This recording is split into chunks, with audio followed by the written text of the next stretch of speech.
Good morning student. आज का हमारा टॉपिक है कंकाल तंत्र यानी कि स्केलेटल सिस्टम, जिसका बेसिक हम कुछ पढ़ेंगे और आगे फिर बच्चे जो हैं इसको एक्सप्लेन करेंगे कि उन्होंने क्या सीखा और क्या समझा। सबसे पहले तो हम बात करते हैं कंकाल तंत्र की यानी skeleton system, human skeleton system हम पढ़ रहे हैं। तो कंकाल तंत्र जो है हमारा स्केलेटन सिस्टम है, ये अस्थियों का एक ढांचा और उपास्थियाँ इनसे मिलकर बनी होती है।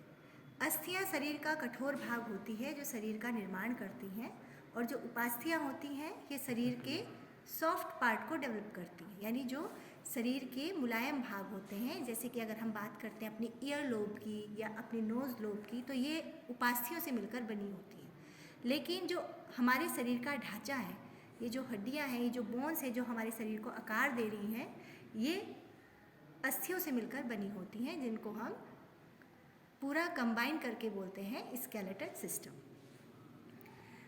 एवं उपास्थियाँ विशेष प्रकार के संयोजी ऊतक हैं। संयोजी ऊतक का मतलब हो गया कनेक्टिव टिश्यू, यानी कहीं ना कहीं ये हमारे शरीर के अंगों को जोड़ने का काम करते हैं। मैट्रिक्स में लवणों की उपस्थिति से अस्थियाँ कठोर होती हैं। जो अस्थियाँ कठोर हो रही हैं, हम कहते हैं अस्थियों से ढांचा जो डेवलप हो रहा है ये कठोर है, तो ये किनसे मिलकर बनता है? मैट्रिक्स से मिलकर बनता है। अब हम बात करते हैं कि मनुष्य में जो अस्थियां हैं इनकी संख्या होती है 206, यानी 206 अस्थियों से मिलकर एक शरीर का निर्माण होता है। इसमें मुख्य जो समूह होते हैं वो होता है हमारा अक्षय कंकाल और उपांगीय कंकाल। अक्षय कंकाल में 80 अस्थियां होती हैं, यानी जो अक्षय कंकाल हमारा पूरा बनता है वो 80 अस्थियों से मिलकर बनता है, जो शरीर के मुख्य अक्ष पर वितरित होता है। इनके मुख्य भाग हैं करोटी, मेरुदंड, स्टर्नम जिसे हम उरोस्थी कहते हैं, और पसलियाँ अक्षय कंकाल का गठन करती हैं। अब बात करते हैं हम सबसे पहले करोटी की। तो करोटी को हमने दो समूहों में बांटा है। पहला समूह है हमारा कपाली जिसे हम क्रेनियल कहते हैं, और दूसरा है हमारा आननी। आननी का मतलब हो गया फेसियल, यानी ये जो पोर्शन है हमारा ये कपालीय है और ये सिर से रिलेटेड जो हड्डियाँ हैं उनका समूह है, और ये वाला जो पोर्शन है हमारा फेसियल, इसको कहते हैं हम आननी। इनका जो योग है वो होता है 22, यानी कपालीय और जो हमारा फेसियल, क्रेनियल और फेसियल, इन दोनों की अस्थियाँ जो टोटल हैं वो है 22। इनमें कपालीय अस्थियों की संख्या 8 होती है, और ये मस्तिष्क के लिए कठोर बाह्य रक्षक का काम करती हैं, जिससे हमारा कपाल बनता है। फिर दूसरा भाग है आननी जिसे हम फेशियल पोर्शन कह रहे हैं। तो इनमें स्केलेटल जो एलिमेंट्स हैं, यानी जो कंकालीय अवयव हैं, इनमें जो अस्थियां हैं वो टोटल 14 होती हैं। तो अगर हम 8 और 14 को जोड़ते हैं तो हमारा जो करोटी है वो कितना बन गया? 22। तो 8 हमारी ये कपालीय और 14 हमारा फेसियल। अब हम बात करेंगे अपने कशेरुक दंड की। अगर हम कशेरुक दंड देखते हैं तो हमारी जो बैकबोन है पूरी, सिर का जो अंतिम भाग होता है, अंतिम छोर होता है, और जो कमर का अंतिम छोर होता है, इसके बीच में जो बोन बनती है जो कनेक्टिविटी का काम करता है, उसे कहते हैं हम मेरुदंड या कशेरुक दंड। इसमें भी मुख्य भाग होते हैं जैसे ग्रीवा कशेरुक, वक्षीय कशेरुक, कटिलंबर कशेरुक, अंतरकोशिकीय कशेरुकी पट, सैक्रम जिसे हम त्रिक भी कहते हैं, और अनुत्रिक। इसमें ग्रीवा कशेरुक में 7 अस्थियाँ होती हैं, वक्षीय कशेरुक में 12 अस्थियाँ होती हैं, और कटी जिसे हम लंबर कशेरुक कहते हैं, इनमें 5 अस्थियाँ पाई जाती हैं। इसके बाद आता है सैक्रम। ये त्रिक भी कहलाता है क्योंकि 3 अस्थियों से मिलकर बनता है, लेकिन ये एक ही होता है। फिर अनुत्रिक, ये भी हमारा एक ही होता है। इस प्रकार हम कशेरुक दंड का निर्माण करते हैं। अब हम बात कर रहे हैं पसलियों की। तो पसलियाँ होती हैं 12 जोड़ी।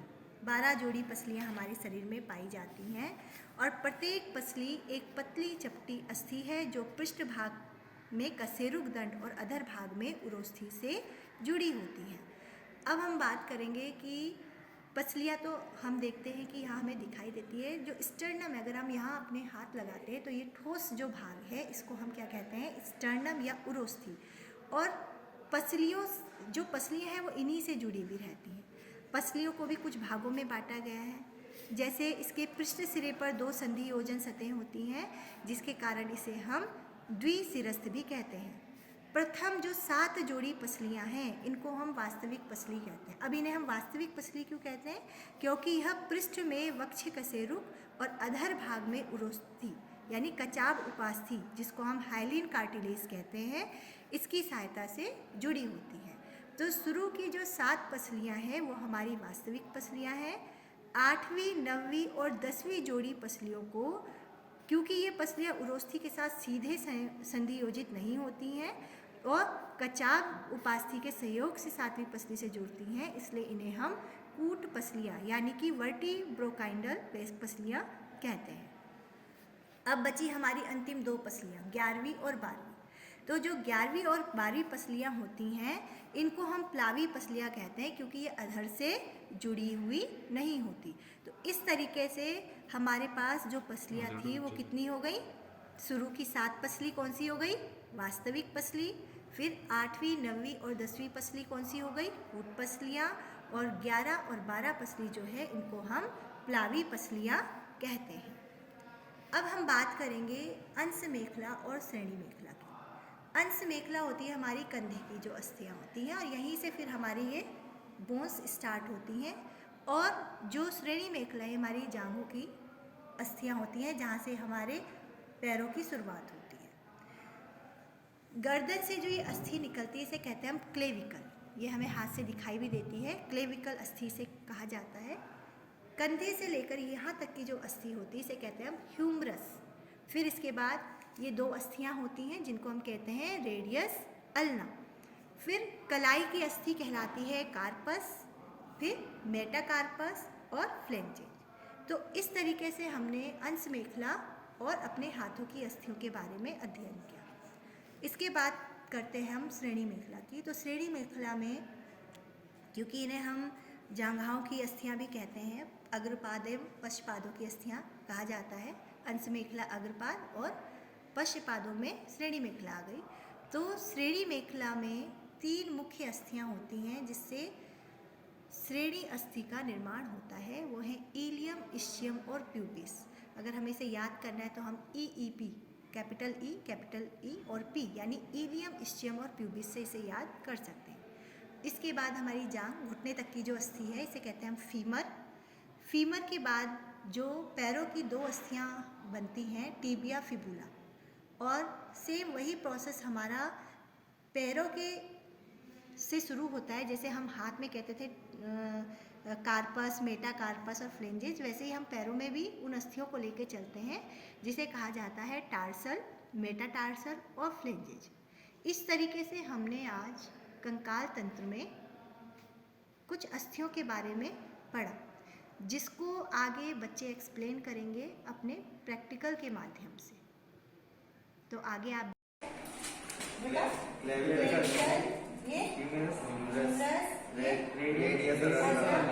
संदीप क्या है? मेटाकार्पस,